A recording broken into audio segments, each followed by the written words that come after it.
Now, they say you're Swami. After all these years, now they're like, no, say so.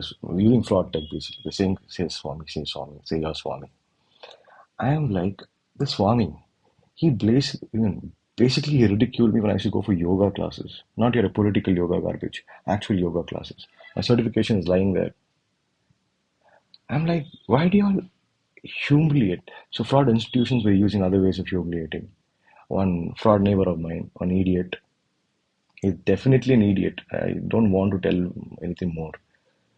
He comes to me and he's showing me for memes of father hitting his son for playing the guitar back then, 2021, 2022. India steals music from Bangladesh, Korea, North Korea, sorry, South Korea, Afghanistan. They steal from Pakistan. They've stolen so much music in the past. It's a fucking joke.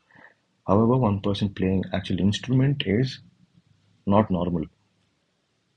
Some father, cheap piece of shit, becomes father, and he, you know, cheap fraudster, calls himself father. Another piece of shit becomes mother, and they're like, whatever, we will decide whatever the fuck. I'm like, who the fuck are y'all? Where are your children? If you read Swami's books, if Swami in his book, I mean, he has clearly written his children. He has never told them what to do. He let them choose whatever they want.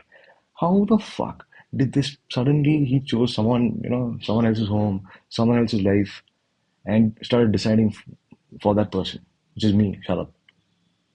How does that happen? How is that normal? So he has different rules for his own biological children, but he has different rules for another person who forcefully he became mother and all of that garbage. So that means he obviously treated me very poorly, and forcefully he only just came and sat in my life with this fraud institution. These cheap fraud institutions, they are sitting with this whole Kodava narrative and they're like a jacket with Kodava on the back and we are throwing arrows, all stupid garbage. I'm asking them, why would they kill a person to create a narrative? March 1st, 2017. Why would they use such cheap methods?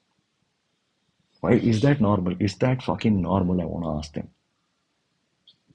I want to ask these cheap fraud institutions, is it any of it, is it normal? I actually want to know, do they feel brave, not just exploiting one person, singling out one person and pretending to be brave, or what the fuck? What were they thinking? What do they think in their heads? So I will again explain a little more about them.